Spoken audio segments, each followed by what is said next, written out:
was on KBLA the other day, yesterday, with my friend Tavis Smiley. I'm an investor and a supporter of that station.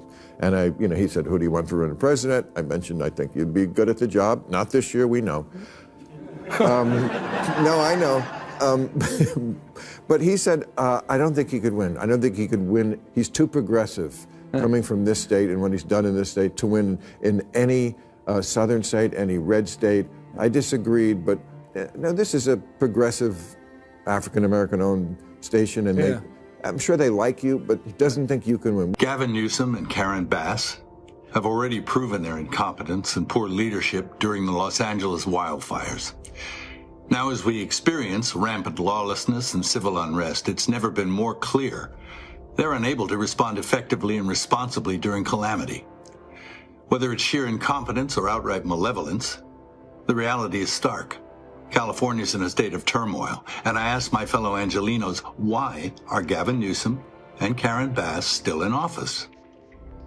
How much more of their destructive decision-making masquerading as leadership are we going to tolerate? We all know Bill Maher's got a soft spot for Gavin Newsom, but that didn't stop him from ripping into the California governor for turning the Golden State into a disaster. Ask any Democrat eyeing 2028, and Gavin's name is always in the mix. But the guy's running California like a dumpster fire, and it just so happens to be Maher's backyard. No wonder it drives him nuts. So yeah, Maher didn't hold back. Not this time. He went in on one of his favorite liberal poster boys. If you're into real talk and no filter political takes. Stuff like there's a new law in this, I think we have way too many regulations and laws, as we've talked about. And this one, I think, says if you're a department store with over 500 employees, you have to have a gender-neutral toy department. Stuff like that. Yeah, I get it. So do you think that's silly? Do you think that's a silly thing that we too much government there? That's an interesting one because the department stores came to us supporting that, and they're the ones making a case for that. They're making a case. They're already moving in that direction. Wanted you to make a law about them? Well, but they supported the legislation. It wasn't legislation that was enacted, that was initiated from my office, but it was legislation that came up with interesting support from the industry itself. Didn't waste a second cutting straight to the real issue. California is drowning in red tape under Gavin Newsom. The whole state's become a bloated mess of rules, regs, and useless bureaucracy, and Bill's had enough. He's not just annoyed, he's straight up pissed. All that endless paperwork, all the performative politics, it's suffocating the place. Nothing gets done, and when things go sideways, like with last year's wildfires, the government's response, a total joke, slow, sloppy, and borderline criminal. And now, look around, ICE-related riots are tearing through California, and the response is what? Weak, directionless. Newsom's first instinct: side with the rioters and throw some empty challenge at Trump like this is some kind of game. Meanwhile, the streets are chaos. Has been here 10 years. The fear, the horror. The hell is this guy? Come after me, arrest me. Let's just get it over with. Tough guy. You know, I don't give a damn. But I care about my community. I care about this community.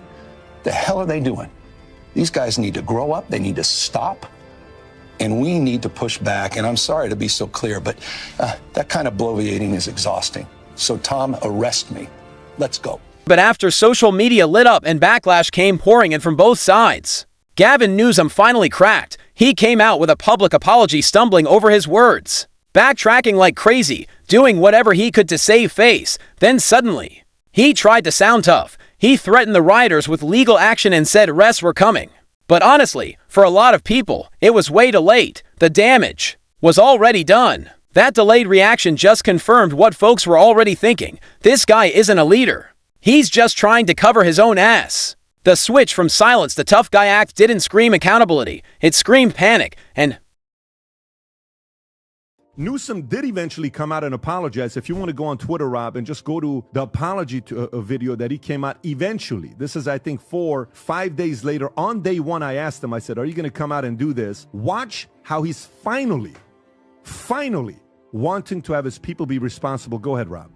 If you incite violence, I want to be clear about this. If you incite violence or destroy our communities, you're going to be held to account. Okay. That kind of criminal behavior will not be tolerated. Full stop. Already more than 220 people have been arrested, and we're reviewing tapes to build additional cases, and people will be. How's a guy like this supposed to lead California, let alone the whole damn country, when he can't even keep his own backyard from blowing up? If he crumbles under pressure at home, what's he gonna do when real chaos hits? When a hostile foreign power starts breathing down our neck, is he gonna panic, apologize, and throw together a mess of last-minute damage control? That's not leadership, that's theater. Bill Maher sees it clear as day weak leadership dressed up in a shiny progressive costume. And he's not buying it. California's falling apart. And Mayor's saying it's more than a state issue, it's a national. Warning, if this is the kind of leadership the left wants to roll out across America, he wants absolutely nothing to do with it. And honestly, who could blame him? Even some Democrats are starting to realize Newsom doesn't stand a chance. I was on KBLA yesterday, with my friend Tavis Smiley. I'm an investor and a supporter of that station. And he said, who do you want for running president? I mentioned, I think you'd be good at the job. Not this year, we know. No, I know. But he said, I don't think he could win. I don't think he could win. He's too progressive coming from this state and what he's done in this state to win in any southern state, any red state.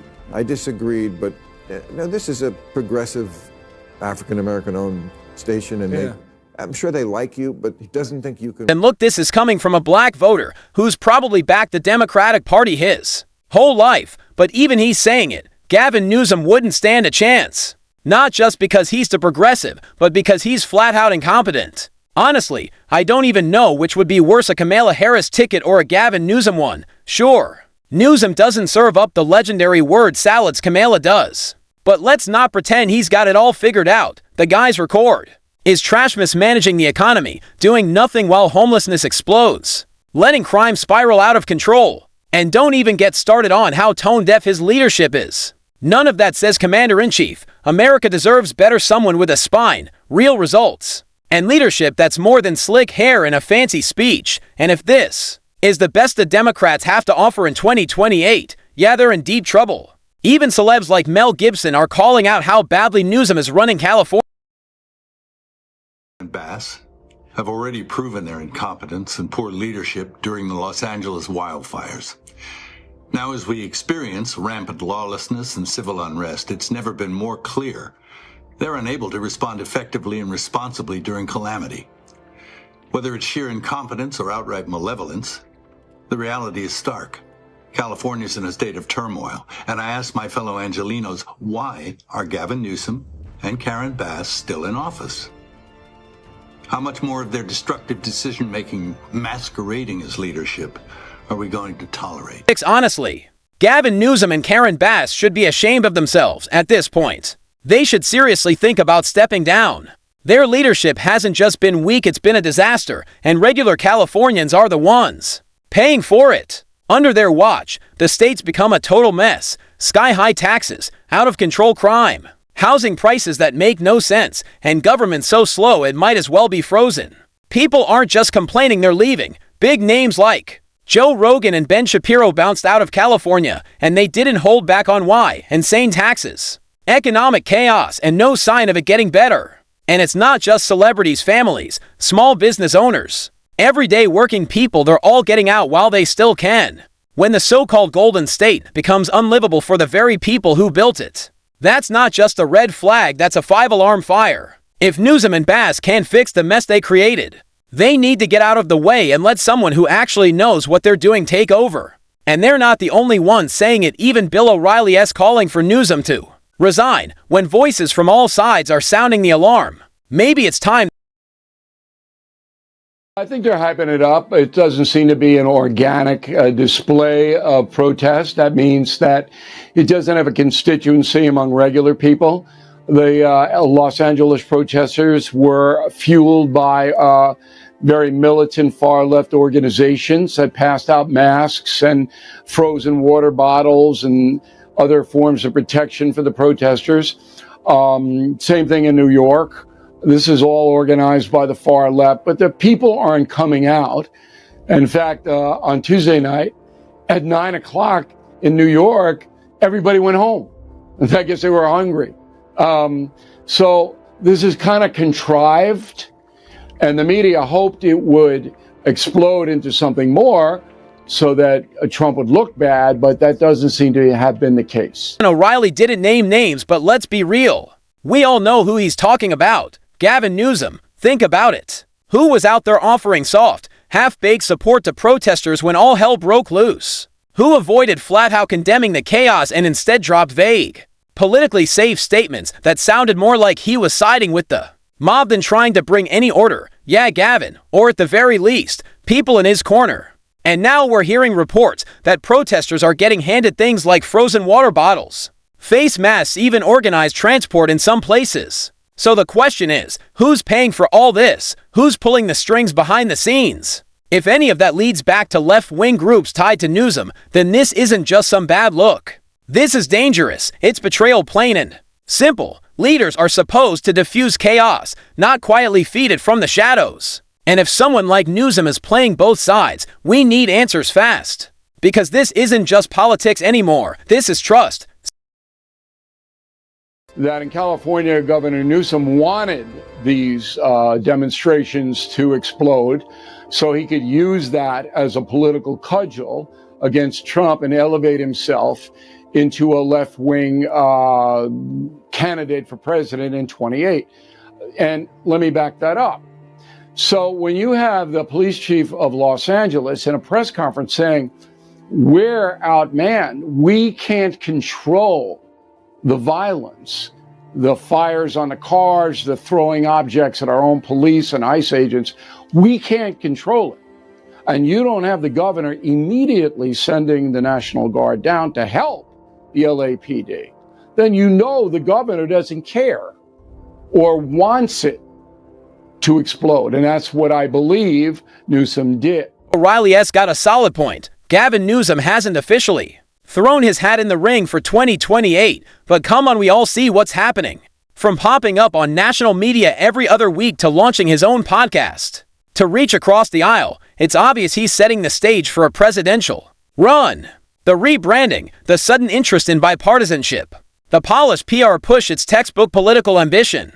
But here's the real problem. Is he willing to sacrifice public safety just to score points with the far left base? Newsom's soft on crime stance, his silence during chaos, and his refusal to hold anyone accountable when things spiral out of control. That may earn him cheers from progressive Twitter. But regular Californians are the ones paying the price. Running for president means showing real leadership, not pandering to the loudest voices. And if Newsom's playbook is to let cities burn while he chases clout, then yeah, that raises some serious red flags about whether he's fit to lead anything, let alone the country. O'Reilly even pointed out how New York handled protests compared to LA.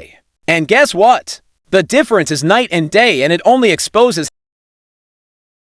By the way, or the notion we just have to continue to talk to ourselves or we're in the same damn echo chamber. These guys are crushing us. The Democratic brand is toxic right now. We had a high water mark 2 weeks ago, and that was a CNN poll at 29% favorability. It's dropped in the NBC poll down to 27%. It's one thing to make noise, but you also have to make sense. Script 9, this right here is what real leadership looks like. A proactive, no BS leader who actually understands their city and doesn't wait around for chaos to explode. They get ahead of it. They show up. They make the tough calls. Even if it costs them politically. That's exactly what New York's governor did. Yeah, she's a Democrat too, but when the streets started heating up, she didn't flinch. She brought in resources, enforced the law, and made it clear protecting lives and property was non-negotiable. No vague press conferences. No weak statements trying to please everyone, just real action. Now stack that up next to Newsom's response. Delayed, safe, political. He acted like a guy worried about headlines instead of his people. And that's how things spiral. Businesses get trashed, neighborhoods take the hit, and public trust gets flushed. That's the difference between someone who leads and someone who just wants the job title. Script 10, surprisingly, Newsom actually got this one right. The Democratic Party has gotten so toxic, so tangled up in its own performative nonsense, even its most loyal insiders are jumping ship. Take Karine Jean-Pierre, the former White House press secretary. She just announced she's leaving the Democratic Party, and while she didn't go into detail, come on, you don't walk away from a party you served at the highest level, unless something is seriously broken. Behind the polished statements and the carefully crafted media spin, it's clear she didn't leave, she was pushed. Pushed by the same dysfunction she used to defend on live TV. Whether it's the non-stop identity politics, the disconnect from everyday Americans, or the constant infighting, the whole machine is crumbling. Newsom might still be clinging to the wreckage, pretending everything's fine. But even he can't ignore it anymore. When high-ranking loyalists start bailing, that's not just a crack in the system. That's a full-blown alarm. And with that, we're wrapping up this video. If you like what you saw, hit that like button and make sure you're subscribed. More hard-hitting takes are coming your way.